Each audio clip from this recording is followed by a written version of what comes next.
नमस्कार, मैं स्वागत करती हूँ आपका खबर इंडिया न्यूज में। आइए नजर डालते हैं आज की खास खबर पर। शरद पवार के साथ आएंगे अजीत पवार। एनसीपी चीफ के बयान के बाद कांग्रेस ने किया बड़ा दावा। राष्ट्रवादी कांग्रेस पार्टी के अध्यक्ष शरद पवार के बयानों के कुछ घंटे बाद महाविकास अघाड़ी की सहयोगी कांग्रेस बेफिक्र दिखी और शुक्रवार को यहां अलग हुए धड़े के नेता अजीत पवार की मूल पार्टी में वापसी की भविष्यवाणी की। कांग्रेस के प्रदेश अध्यक्ष नाना पटोले ने कहा कि सीनियर पवार से मुलाकात के बाद उप मुख्यमंत्री अजीत पवार ने शायद एनसीपी में लौटने की इच्छा जताई है। पटोले ने कहा कि शरद पवार एक वरिष्ठ और अनुभवी नेता है। उनके बयानों से ऐसा लगता है कि वे अजीत पवार कमर बदलने में सफल रहे हैं और वे जल्द ही अपनी पार्टी में लौट आएंगे। पवार के बयान के बाद कई राजनीतिक अटकलें। कांग्रेस के मुख्य प्रवक्ता अतुल लोंढे ने कहा कि शुक्रवार को पुणे में शरद पवार के बयान के बाद कई राजनीतिक अटकलें शुरू हो गई हैं। हालांकि उन्होंने बार बार स्पष्ट किया कि वे भारतीय जनता पार्टी के साथ नहीं जाएंगे। लोंढे ने दावा किया कि शरद पवार के बयान की एक सरल व्याख्या ये है कि महाराष्ट्र और देश अजीत पवार रिटर्न्स पार्ट 2 देख सकता है। इसे अलग तरह से देखने की कोई जरूरत नहीं है। उन्होंने बताया कि कैसे अजीत पवार और उनके समर्थक जो अब राज्य सरकार का हिस्सा हैं, शरद पवार से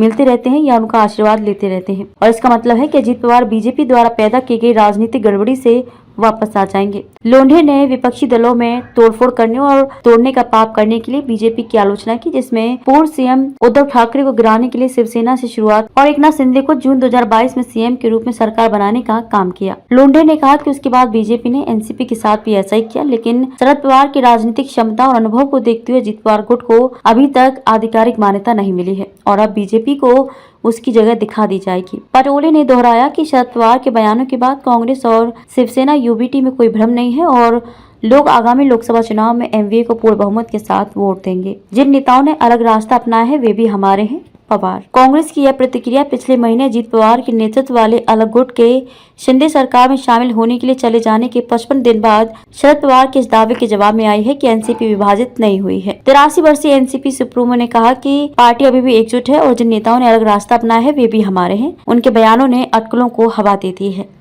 खबरों में अब तक के लिए बस इतना ही। फिर होगी आपसे मुलाकात ऐसी ही एक खास खबर के साथ। तब तक के लिए नमस्कार और बने रहिए खबर इंडिया न्यूज के साथ। क्या आप अपने कपड़ों और बर्तनों पर सख्त दाग और गंदगी से जूझते हुए थक गए हैं? तो आज ही अपनाएं घोड़ा वाले ultra active wash detergent powder, cake और डिश वॉशर बार। आपके सभी कपड़ों और बर्तनों की सफाई के लिए एकमात्र समाधान। हमारा नया 2x पावर फॉर्मूला कपड़ों पर लगे सबसे जिद्दी दाग को जड़ से निकाले, साथ ही कपड़ों को रखे चमकदार और खुशबूदार। अब पाएं हर 1 किलो डिटर्जेंट पाउडर के साथ एक 10 रुपए का डिटर्जेंट केक मुफ्त। तो इंतजार किस बात का? घोड़ा वाले ultra active wash detergent powder, cake और डिश वॉशर बार के साथ कपड़ों के दाग और बर्तनों में लगी गंदगी और चिकनाहट को कहें अलविदा, क्योंकि अब लगेगी लगाम गंदगी पर। बालाजी एंटरप्राइजेस।